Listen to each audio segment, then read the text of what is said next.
Okay, Virgo. The underlying energy here is the Queen of Swords. The Queen of Swords is a Gemini, Libra, Aquarius. However, the energies of this card speaks of someone that is very good at communicating. She cuts through the truth. She doesn't take bullshit, right? So the energy here is pretty much standing. It's not standing your ground, but it's like you're getting to the point where your truth matters, and where truth is coming up to be very important for you. Now, with the Queen of Swords, truth is very important. She only speaks her truth. She doesn't know any other way, any other language other than the truth, than her truth, right? Or other people's truth.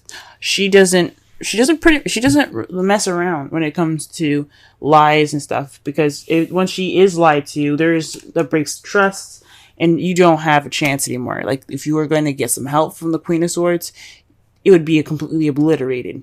So this week is centered around energies of possibly you guys feeling more, very, straight up with stuff, feeling more,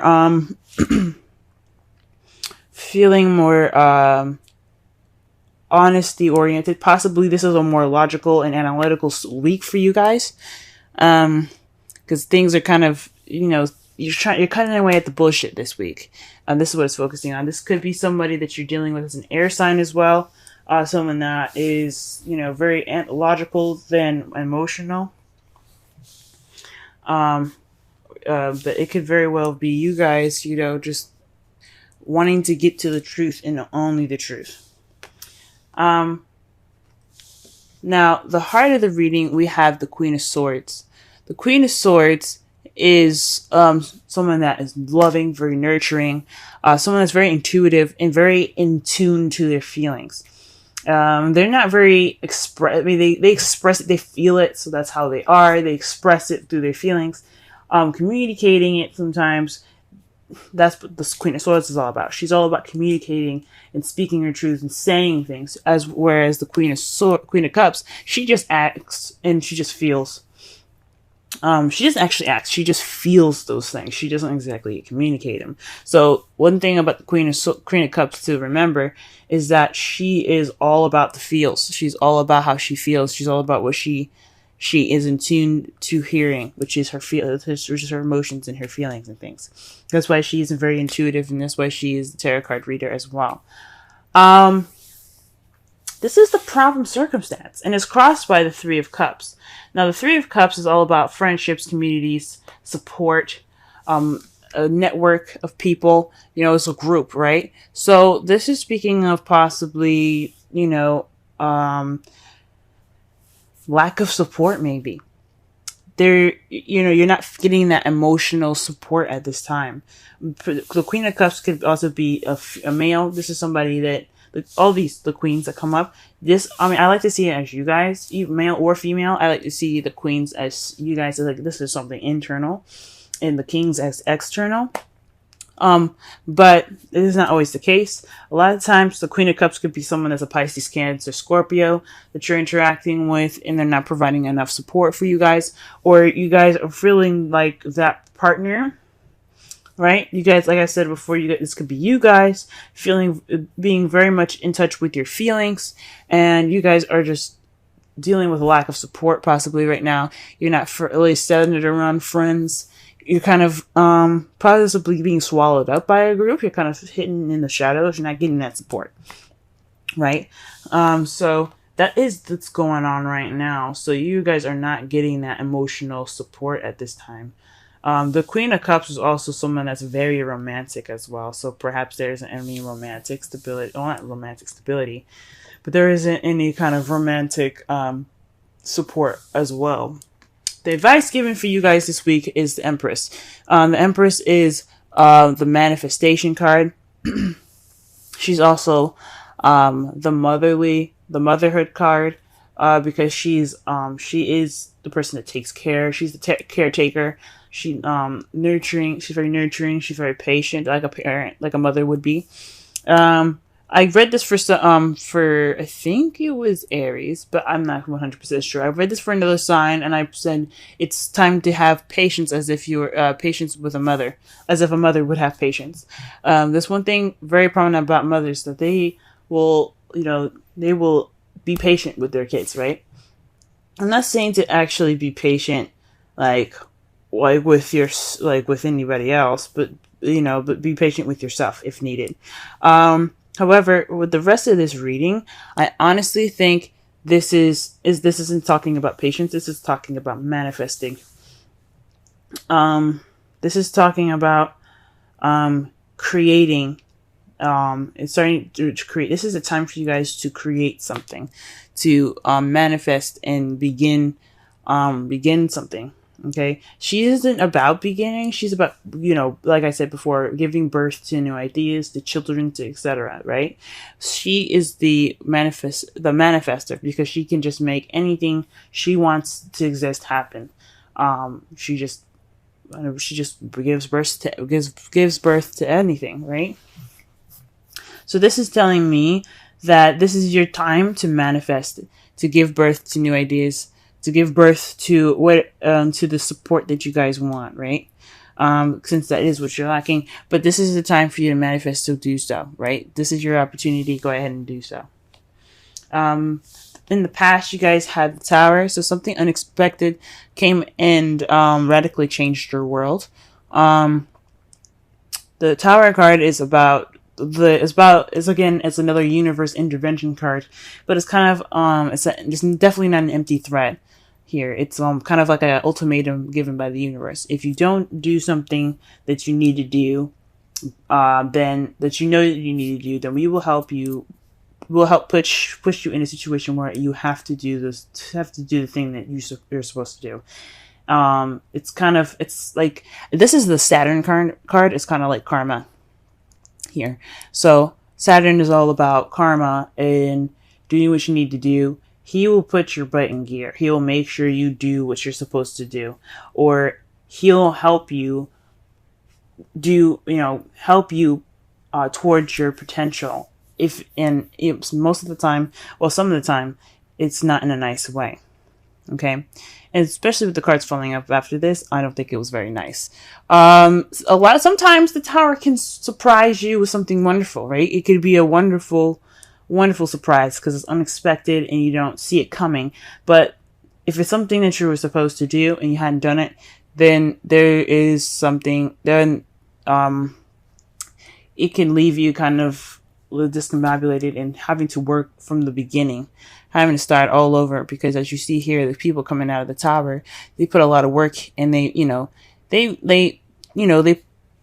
grew it. They did the work that they needed to do to build the Tower, and then lightning struck, and now they got to start from ground zero. Okay.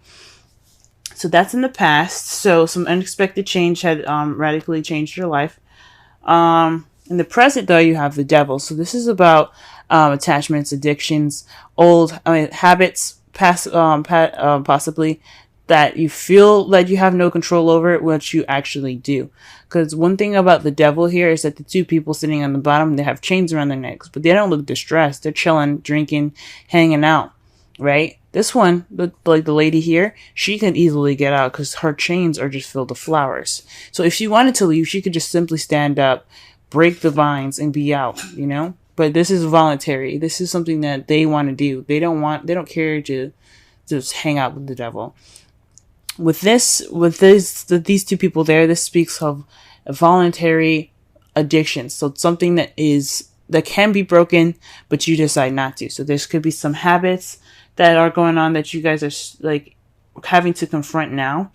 Maybe trying to break these addictions at this time. But there's definitely some sort of attachment of some sort that is voluntarily like this is kind of on you guys at this point because it's like I said, this is voluntary. He doesn't make you stay. It's up to you. So for some of you guys, could be like a karmic relationship that you guys are attached to, and those are not so very voluntary. The karmic relationship is very, very difficult to break out of. Okay. it's kind of pretty much like a deep and innate connection that you feel like you can't break, but in a way it's very weird. It's like you can, but you can't. It's so strange. Um, some of you guys could be having a connection with someone that is lacking in support, but you have some sort of connection with this person. It could be a Pisces, Cancer, Scorpio, or an air, Gemini, Libra, Aquarius. There could be some sort of connection in that sense, or there could be some habits that you should be breaking at this time, or there's some habits that you kind of went back to, and they're not really helpful. When you have the devil come up in your present, that's just habits that you should let go of. They're not necessarily any habits that you should keep. But however, in your foreseeable future, you do have the devil. Sorry, you do have death. Death is speaking of letting go of the past, like completely, letting it die out, okay? Letting it completely go, letting it just die. So that way you have a new beginning ahead. It's a slow, mournful kind of change here. As you see, there's, it's sad, it's dark, it's kind of grim, but the process is purifying. What the death is about is Pluto rules death, okay? Pluto is all about purification. So when you see this card, you see yourself in the future purified. So whatever in the past happened is completely died. It's coming, it's going away, it's in the past. You accept it for what it is and you let it go. And you accept something new. You let the new come to you because you let the past go, if that makes sense. So it's a transitional change here. That is, like I said, it can be very slow. But that's how you guys see your foreseeable future. Okay. In your outcome though, guys, you have the Page of Swords. So this is about speaking your truth, being, it may be tactless, about those truths that's going to be said here. There could be a message that's kind of that's very honest and cut to the chase, not very cushiony, if that makes sense. It kind of lacks tact, but the point is that it's a truth that is being received or is going to be given in results all of this. Okay, so that's interesting. So far from what I'm getting here, the Queen of Swords is basically telling me that for this whole entire the energies for this week is basically speaking your truth, cutting to the bullshit. Actually, it's possibly about being detached and letting and like not feeling, because the Queen of Swords is all about detachment. It's about detachment, being kind of cold, right? That's one of the characteristics about air signs, is that they can detach from a situation and analytically look at it. The problem is the feels. Obviously, there's no feels, or there is feelings, but there isn't any support towards those. And right now, it's about accepting and understanding. It's understanding those feelings, possibly. Or being the Empress and being the caretaker, taking care of yourself, if this is you and you're single, and taking care of your partner in regards to the feelings. And the Empress is, again, the manifestation card, so perhaps this is the time for you to manifest romance, right? Express your love. Go ahead and make the romantic gestures. Okay, so this is about expression. Now, the Queen of Swords is excellent about expression because all that is communication, right? She's all about communication, but she's detached as well. The Queen of Cups, she's very romantic. She's all about her feels, but she lacks expression. Okay, she's very romantic, but she doesn't express that. Okay, because that's what the Queen of Swords is about. So perhaps this is for you. This is a time for you not only to be a caretaker and for yourself, if needed, or for your partner, but this is also time for you to manifest a romantic support between two people. I don't think this is a third-party relationship at all. because I don't see anything else. I don't see any other card other than the Three of Cups. I don't see this as a third-party relationship. Some of you guys could be dealing with a third-party relationship with the Queen of Cups, but I don't think so, okay? Especially not with the cards coming up here. For your Wisdom Oracle card, you have Serendipity, and this is just speaking about luck being on your side right now, guys.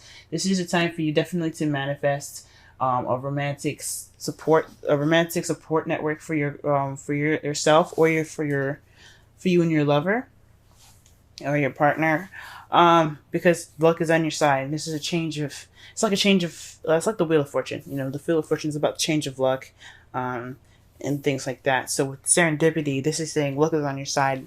You can do whatever you want to do because luck is on your side. Okay, pretty simple, pretty straightforward. So sum up this whole reading, guys. Express your love. Express how you feel. Don't let those things bottle up inside. Create that network of support for yourself and for your love if you guys have a partner. Okay, work on those bad habits so that way you can transition to a more stable, not to more stable, but to a more transitioning and healthy new beginning. Because after death, there's only can be something new.